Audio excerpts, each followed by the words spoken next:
I always like to start out with Bloom's taxonomy, if we can remember the quote from Benjamin Bloom, that learning or teaching is to change the attitudes, values, and feelings of children. Third force psychology is really important because when you understand that this whole system has been put into a neat little package of what you know, what you will do, and what you will be like.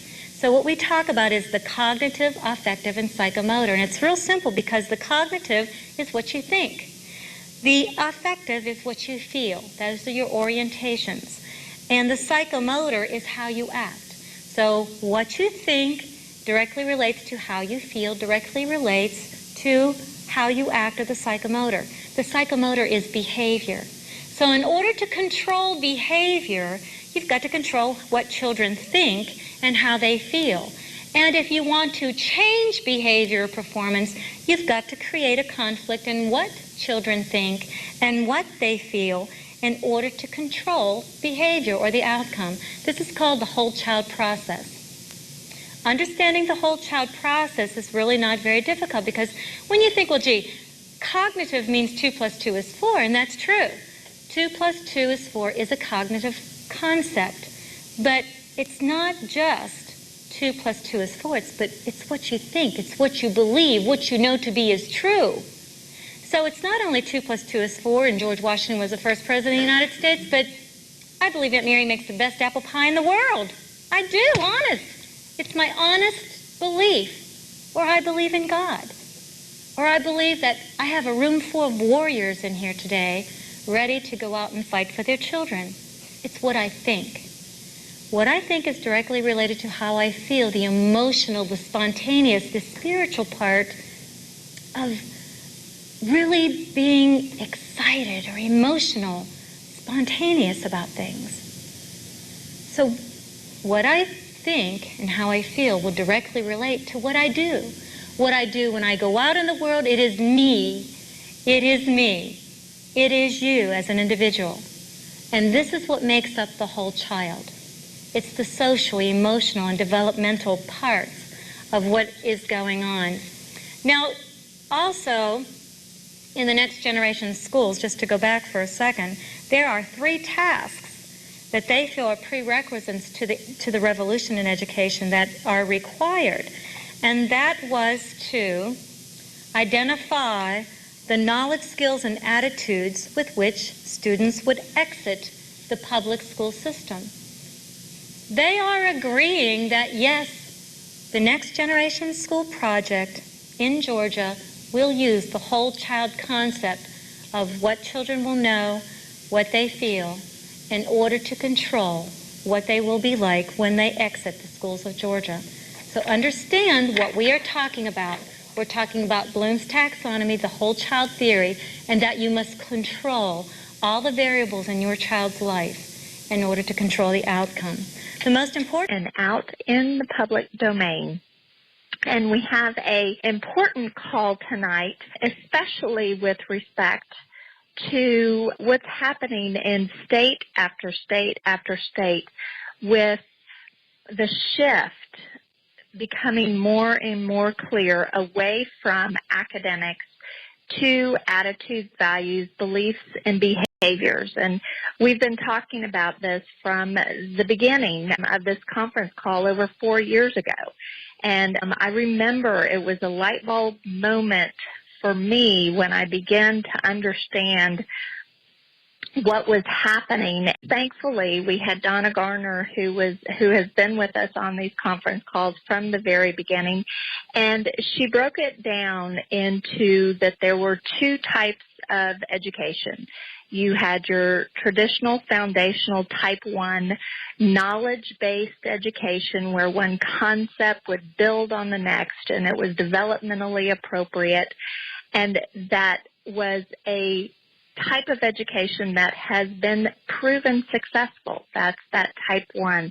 Then there was the type 2, the collectivist, the subjective philosophy of education. And when you look at standards development, we can see that this shift to that type 2 subjective Common Core philosophy of education, which is truly about attitudes, values, beliefs, and behaviors. That is what we're seeing play out across the country.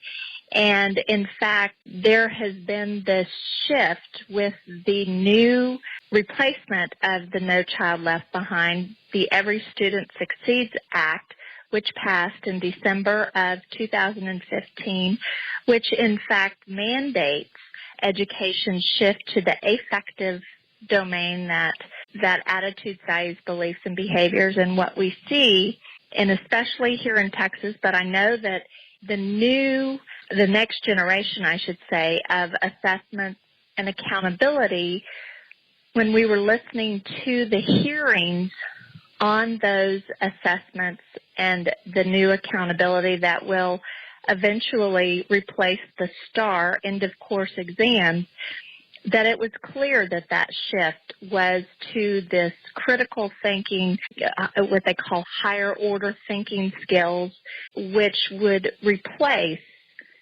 many times the knowledge-based foundation that we know is what gives children an education of opportunity, equal opportunity. And last week on the call, we were honored to have former State Board of Education Charlie Garza on our conference call. And I have invited him back because we didn't really talk about this social emotional learning, the shift away from knowledge-based to attitudes, values, beliefs, and behaviors.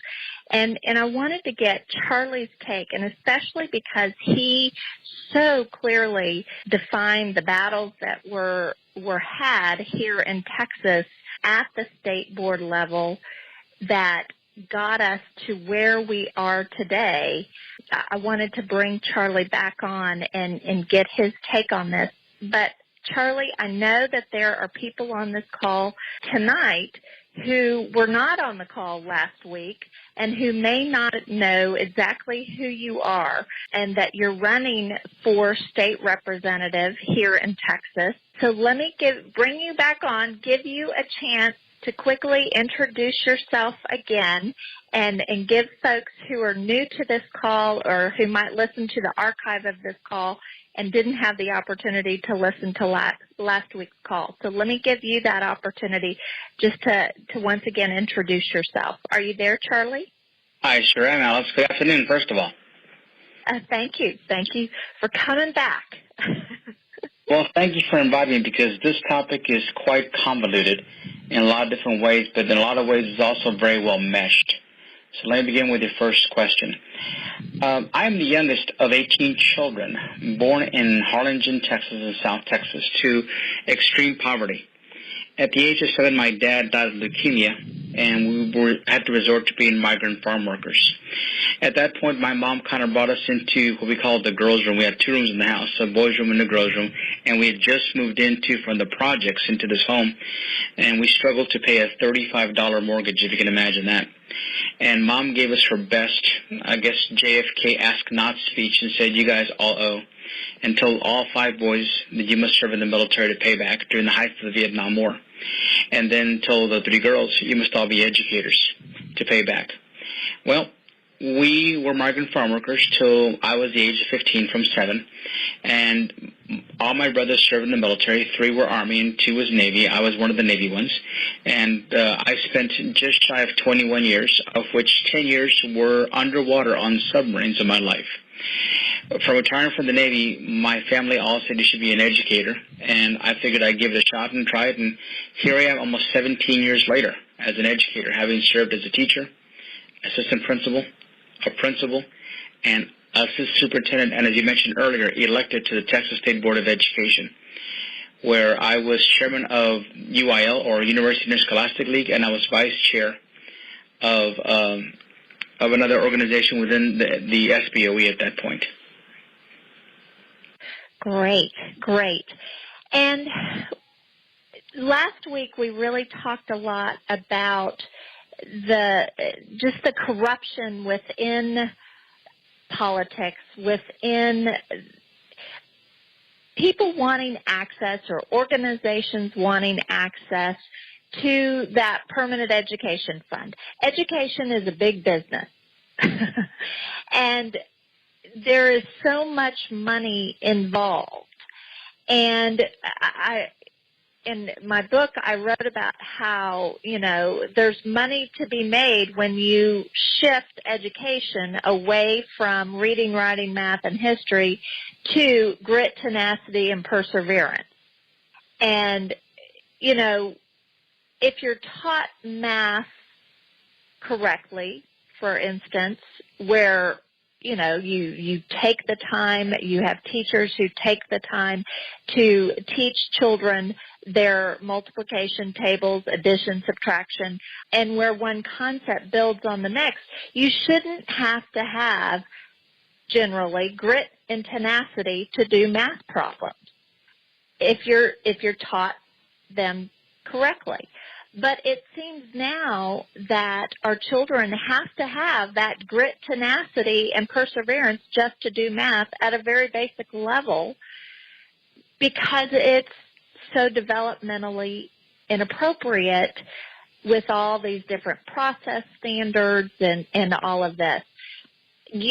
As you said, you've been a teacher in the classroom. You've been a principal. You've been an administrator. You know the inside of a school district. Tell us your take on this shift to this higher order thinking skills and where things are so subjective versus knowledge-based.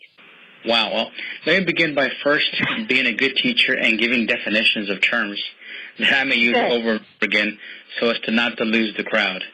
And educators love acronyms, so let me begin with those. The first one, CASEL, and that's C-A-S-E-L. And that stands for Collaborative for Academic, Social, and Emotional Learning, also called Social Emotional Learning, SEL, same thing. There's also something called PATHS, P-A-T-H-S, which stands for Promoting Alternative Thinking Strategies. And then there's the good old SES, Social Economic Status. Let me begin by saying that